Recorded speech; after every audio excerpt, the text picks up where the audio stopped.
Hi everybody, Mrs. Pesic here. Sorry I'm not able to be with you today. We are looking at section 4.7, inverse trig functions. The learning objectives are to evaluate inverse trig functions, graph inverse trig functions, and evaluate compositions of trig functions. All right, first of all, let's recall what we learned about inverse functions from chapter 1. For example, we did this example in chapter 1. Let's say you have a part-time job. You can take the hours that you work at that part-time job, put them into some kind of a function machine, and the output would be the money that you earn. For example, if you worked for 8 hours and you input that into your function machine, and let's say you earn $10 an hour, then the function machine would be f of x equals 10x, or $10 per hour. Then your output would be the money that you earn, which would be 10 times 8 is $80. But what if we wanted to go the other direction and we wanted to have a function where you could enter the money earned or the money that you want to earn, and then the output would be the hours that you would work or that you would need to work. All right, in that case, we would enter, for example, $80. Let's say we're trying to earn $80. And we would put it into an inverse function machine, and we want the output to be how many hours that we would work or need to work. In this case, our inverse function would have to be, instead of 10 times x, it would have to be x over 10. So we would take 80 divided by 10 and find out, hey, we need to work 8 hours. All right? So that would be our inverse. The inverse function reverses the function process that's defined by f.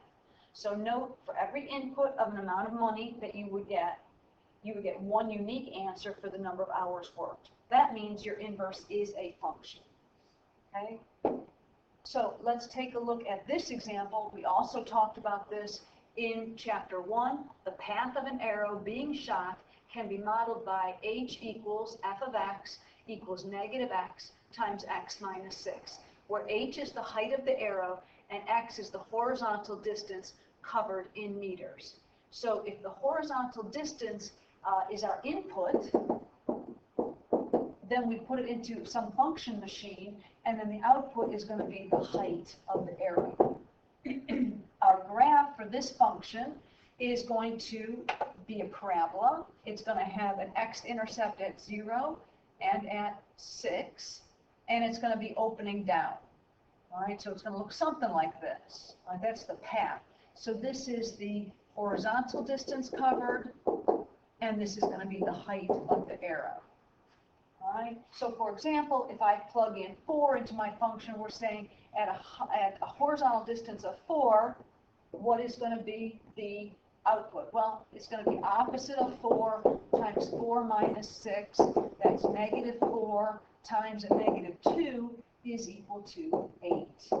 And so what does that mean? It means after if the arrow goes 4 units horizontally, that would imply that it is 8 feet up in the air. So it's 8 feet vertically. Okay, so now let's think about the inverse process. What about this? What if we enter a height and we want to get the corresponding horizontal distance? Is there any problems with this? Well, let's say I enter a height of 8, for example, height of 8. You know that we're going to get 4 out of the machine, out of our inverse function machine, because it's going to do the opposite of what this did up here. But is that the only way? Is that the only possible answer? And the answer is no. So, for example, if I graph this a little bit better, I think that we would see this a little bit more clearly. It does go through 0, 0, and through 6, 0, but we already know that at 4, it's at a height of 8. So it's up here, and I think the same thing would happen if I did f over 2. I'd have opposite of 2 times 2 minus 6. That's negative 2 times negative 4 is still positive 8. So the graph really looks something like this, and we can see that if I enter some height, like a height of 8, there's actually 2 different horizontal distances that are going to cause it to have that height. So that's a problem, because we don't want one input value going to 2 different output values like 4 and 2. So that's the problem. If we limit the domain, though, so the function is 1 to 1, then we can have an inverse. So let's recall. A 1 to 1 function is going to be a function that has an inverse. 1 to 1 functions, as we learned in chapter 1, will pass the horizontal line test. All right, so let's look at the graph on the graphing calculator, and if we limit the domain to just 0 to 3, let's see what would happen. So if we go to our graphing calculator, which I could have sworn I had open, but apparently not. All right, while we're waiting for this to load, you're typing this into your calculator. It's f of x equals negative x times 6 minus x. All right, that's the function that we're entering. It's negative x times the quantity x minus 6. So if I go to a graphs page and I say I want negative x times the quantity of 6 minus x. Oh, that's not nice. I think it wants a multiplication dot there. Now let's try it. Okay, what did I do wrong? It was, oops, I wanted to x minus 6, didn't I? Not 6 minus x. So let's go back, fixing this. I want this to be x minus 6. There we go. Now, I'm not interested in what happens down here in negative time. I'm not interested in what happens after the arrow's not at a height of positive feet anymore. I only want to limit my domain, window zoom, window settings. I'm limiting my domain from 0 to 3, okay? And I know that's going to, I want 0 and let's just say 12 for maximum height. And I say okay. And now if I limit it from 0 to 3, now is it a 1-to-1 function? Now does it pass a horizontal line test? Sure, because any horizontal line that I draw is now going to cross my function in only 1 point instead of 2. And that's going to be important to us when we are working our way through inverse trig functions. We want our domain to be such that our function will be a 1-to-1 function. All right, so we talked about that. We looked at that graph. And it says what horizontal distance corresponds to a height of 6 meters. Well, if we go back to our graph, and I want to know when is the height equal to 6, I can pull up a table, for example, Control T, and I can say when is the height equal to 6. Well, between 0 and 3, it's somewhere in there. Where is it? Probably somewhere between 1 and 2, right? And so in this case, let's see, let me get rid of my table. I can actually say, let's type in a new function, tab, and just type in 6. And I'm looking for that intersection point right there. So I can go menu, and I want to analyze, and I want intersection. And I click on the left of that intersection and click to the right. And sure enough, if a horizontal distance is 1.27 feet, the arrow will be 6 feet up in the air. All right, so we answered that question.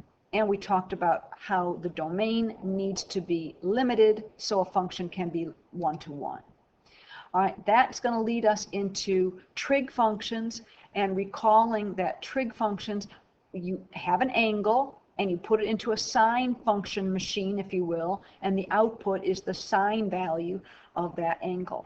So for example, if I enter an angle like pi over 2 into the function, the sine of pi over 2 is going to be what? Well, my input was pi over 2. Here's my function machine here, and my output is going to be the sine of pi over 2, which, since the ordered pair is 0, 1, is equal to 1. So how would the inverse function work with trig functions? With that, now we're going to take the sine value of an angle. That's going to be my input. And I'm going to put it into a sine inverse function machine. And the output is going to be the angle. All right? So, for example, we just did this one. Pi over 2 goes into the sine machine, and the output we said would be 1. All right? So what about if we go the other direction? if I take 1 and I put it into the sine inverse machine, we're really saying where on the unit circle is the sine value equal to 1. That's what this is really saying. What angle is going to give me a sine value of 1? And sure enough, it's right up here at pi over 2, where the order pair is 0, 1, and my y-coordinate is 1. So my output would be pi over 2.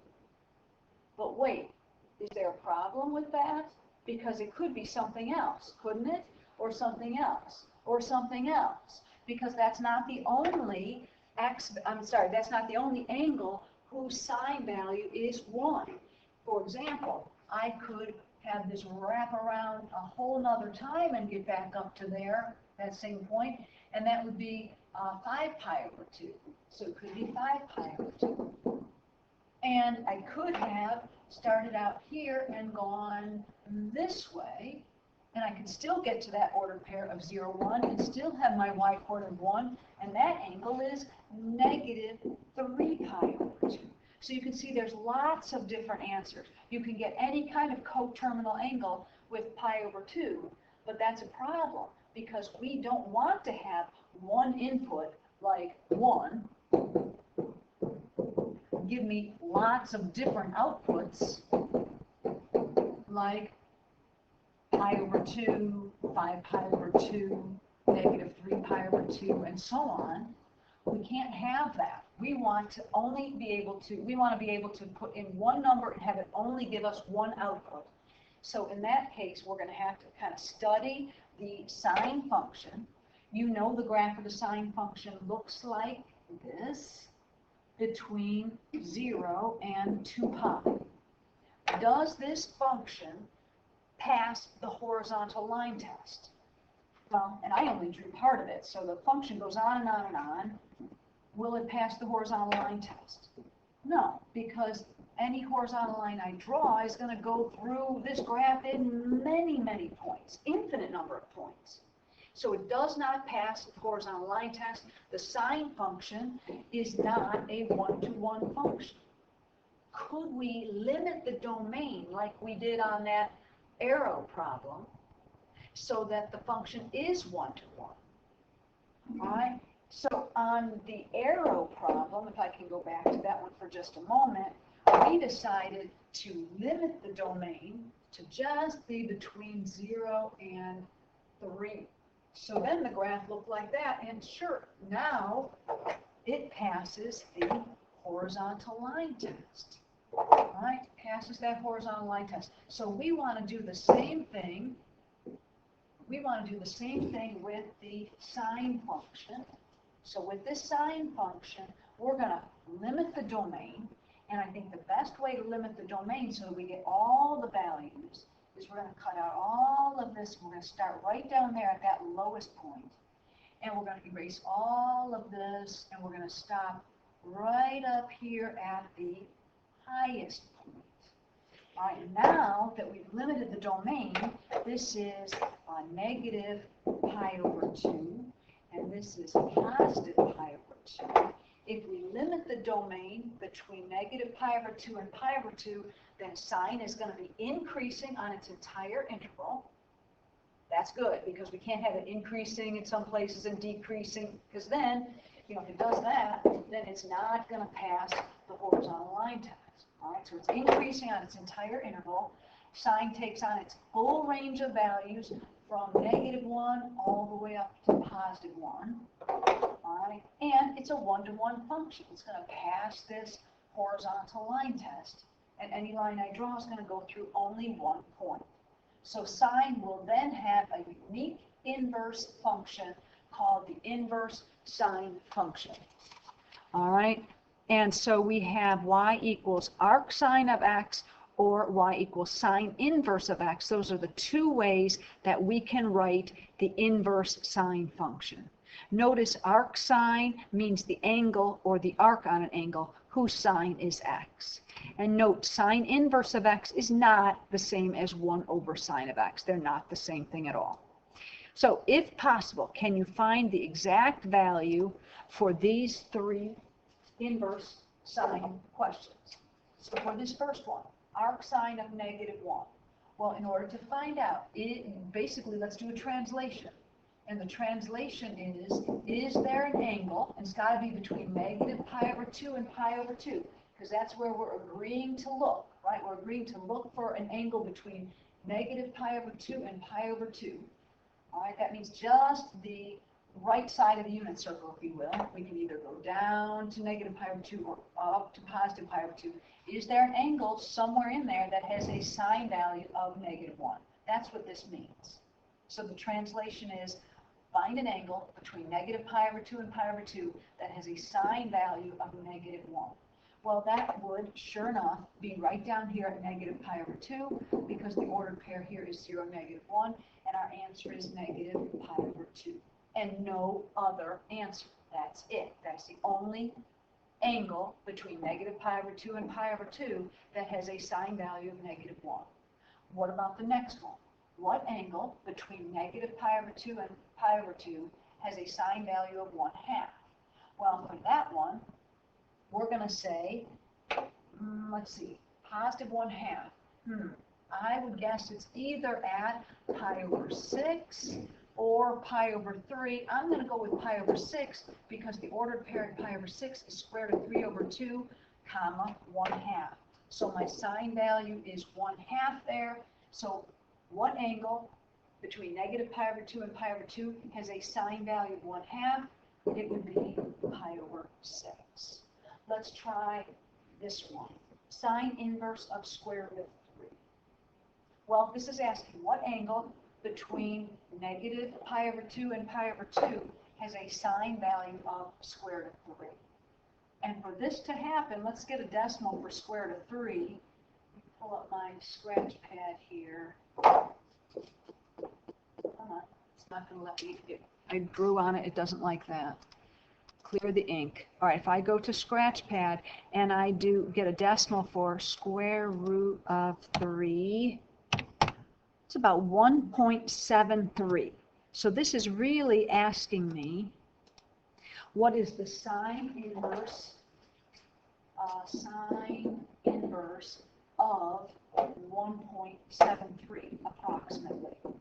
Well, this is saying what angle between negative pi over 2 and pi over 2 has a y coordinate of 1.73. Can we ever have a y coordinate of 1.73? No, because the lowest that the sine gets is negative 1, and the highest that the sine gets is positive 1. So 1.73 is just too big. So for this one, we're going to say does not exist, or DND, does not exist. All right, we're going to stop the video at this point, and thank you for watching.